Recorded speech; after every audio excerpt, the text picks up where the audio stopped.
Hello, happy Wednesday. Welcome to the Trey Olds Radio Show. I'm Trey Olds. Thank you for joining us this evening. Today, my special guest is actor Mr. Jonathan David Dixon. Thank you, and join us in a minute. Okay, my first question to you is, how did you get started in being an actor? How did you get into the acting world? Okay. Well, first of all, let me say thanks for your asking and for your curiosity and having me on your show, Trey. How did I get into acting? I think as I was growing up, everyone thought that would be the last thing I would do because I was really shy as a kid and pretty introverted and not the type who liked to be the center of attention. So I also do things like drawing and music and writing, so the more introverted things.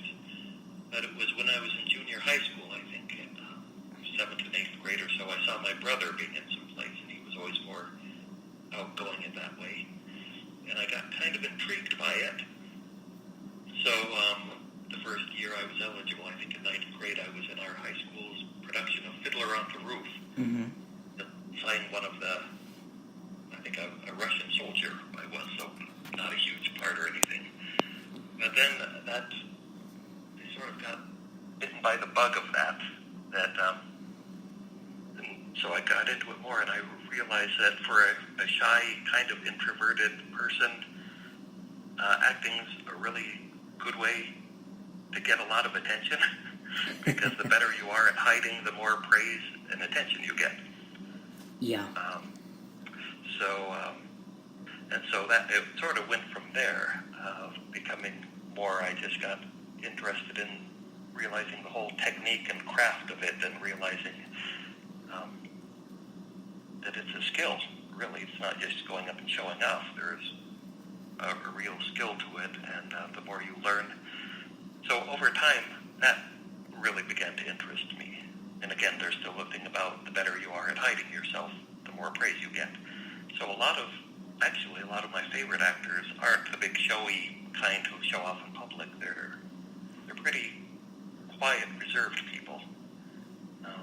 And then for me over time too, it's also become sort of a meditative thing.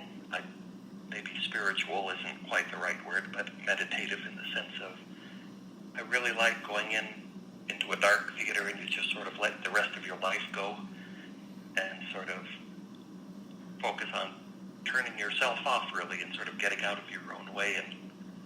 And I've noticed over the years, it's happened a couple times, maybe with each show I do, that there's a magical performance where it feels like you're getting out of the way and it's doing it itself sort of effortlessly. So I guess I'm always kind of striving for that experience. Yeah. I've done some theater acting myself, and it is interesting. Yeah.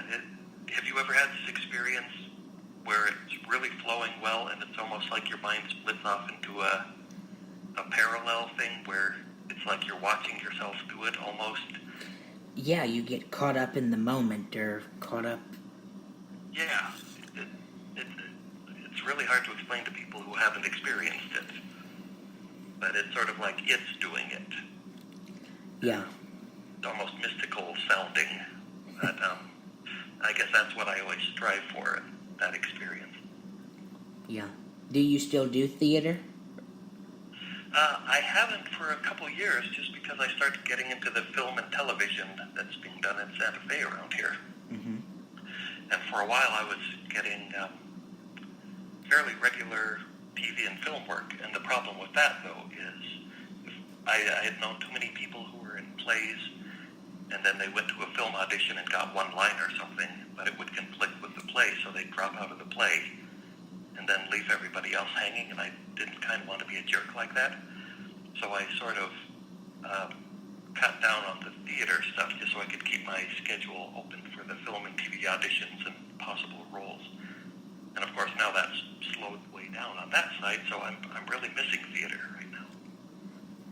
Yeah, I love theater. It's much more different than film and television because the audience, it's different each night, and you get their reaction like that, Oh, yeah, I'm really missing that, just that immediate quality like that.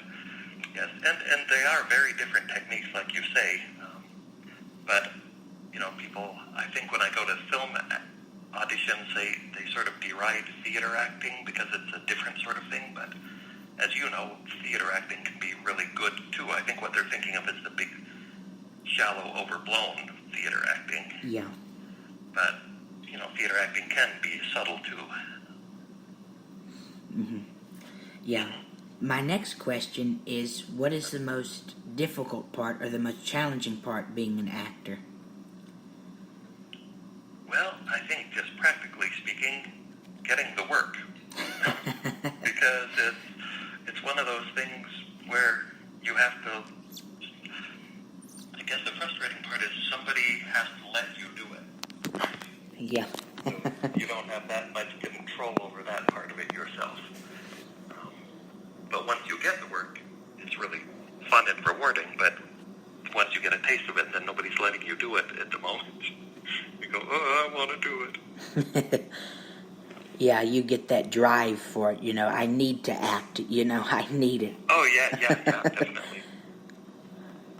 Yeah. You need a break from your own life, yeah. And then there's sometimes where acting is your whole life, which is...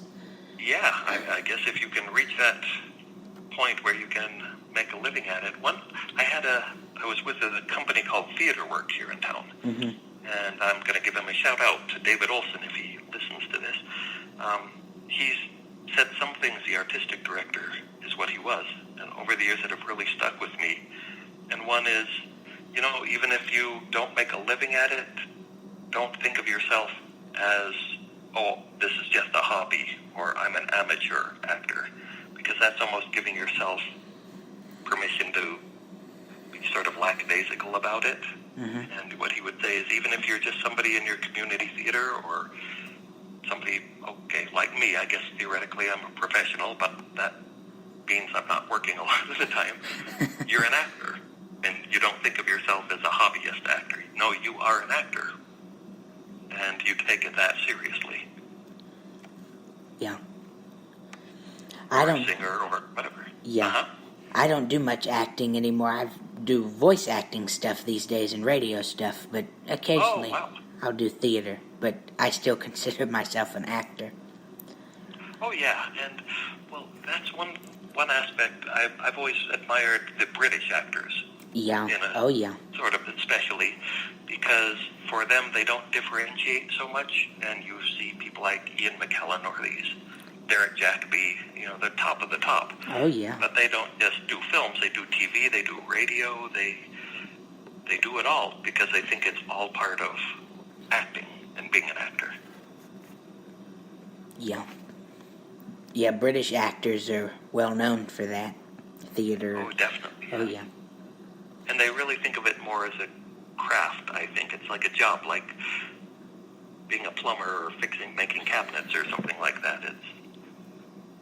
It's something you work at and get really good at, but without a lot of ego involved necessarily. You take pride in the work, but it's not all about yourself. Yeah. Acting, to me, is reacting. Acting. That's what everyone says, and I think there's a lot of truth to that, because you watch some really good actors in movies and TV shows, and often you realize you're watching the person who's listening to the other person. Mm-hmm. Yeah.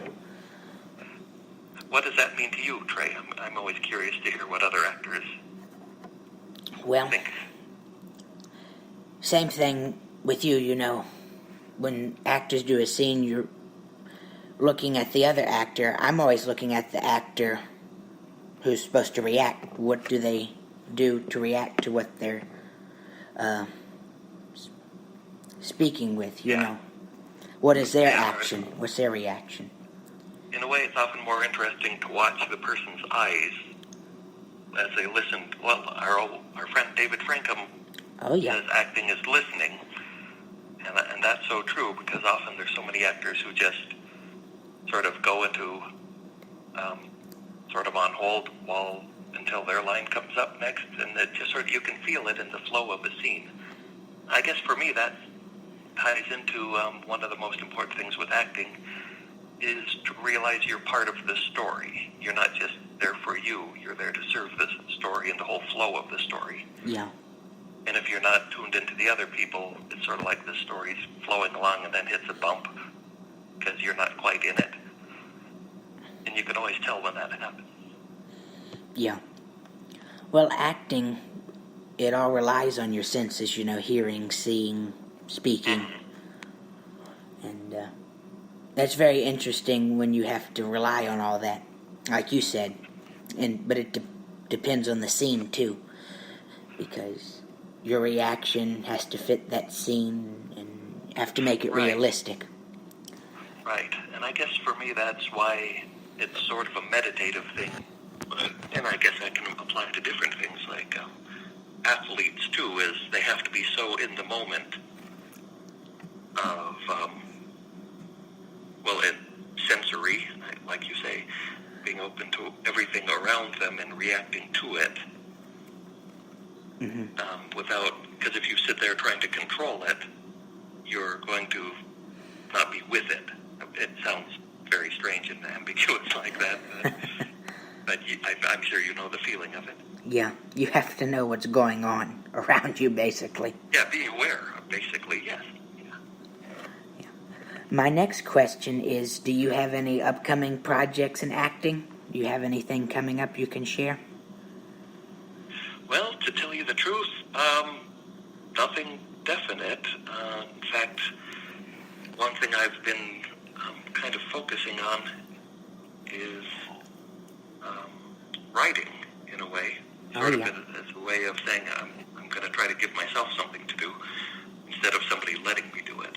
So I think David Franken had mentioned before a film script that I had written. Oh, yeah, yeah. A short about Appalachian hillbillies and going into racism and the Civil War and things like that. Just a short one.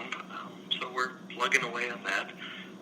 And I've also got an idea for a play, a two-person play that I'm about to. I feel ready to kind of finally start leaping into it, like it's bubbled around in my head enough. So that's... Yeah, I'm sort of wanting to get back into the theater. Like that. I can tell. Yeah. And like I say, the film and television stuff is great when you get it, and it actually pays really well. But it's that George Gershwin song, nice work if you can get it. And the waiting in between, you go, okay, well, I want to do something. Yeah. Yeah. Yeah, television and film is interesting, but it's not really a steady flow of work at times, Not unless you're one of the very top. I think a lot of people don't realize that is even some of there are actors you may know on TV from their face or something, and they may work even fairly regularly, but just being recognizable doesn't translate into necessarily having a lot of money and making a living. So, and that's why I do writing and drawing and music too, is when that's not happening there, at least my whole life isn't in that. So I've got something else that I can do and sort of initiate on my own. Yeah. That's what I do, but if I don't do the radio show, I've written some short stories or screenplays for me to do on my own. It's interesting to think like that, but... Yeah. And again, like my artistic director had said, when you're doing it, even if it's you on your own. Take it as seriously as if it is a profession. Yeah. You're as much an actor as Daniel Day-Lewis. You're not as famous, and maybe we're not as talented or getting the chance to develop the experience, but we still are. Yeah. Yeah, you have, if you enjoy it, you're not going to quit, if you enjoy it very much. Yeah. Like you said, and like for me, it's a need. I need to act. Yeah, really. It's this thing that just sort of nags at you, and if you ever say, oh, heck with that, I'm just going to give up, it's not going anywhere, that makes it worse. It's going to start eating at you. Yeah. Yeah. Well, you mentioned you've done writing and acting. You music work, too, right? Did you mention you do music work, too? Yeah, I've always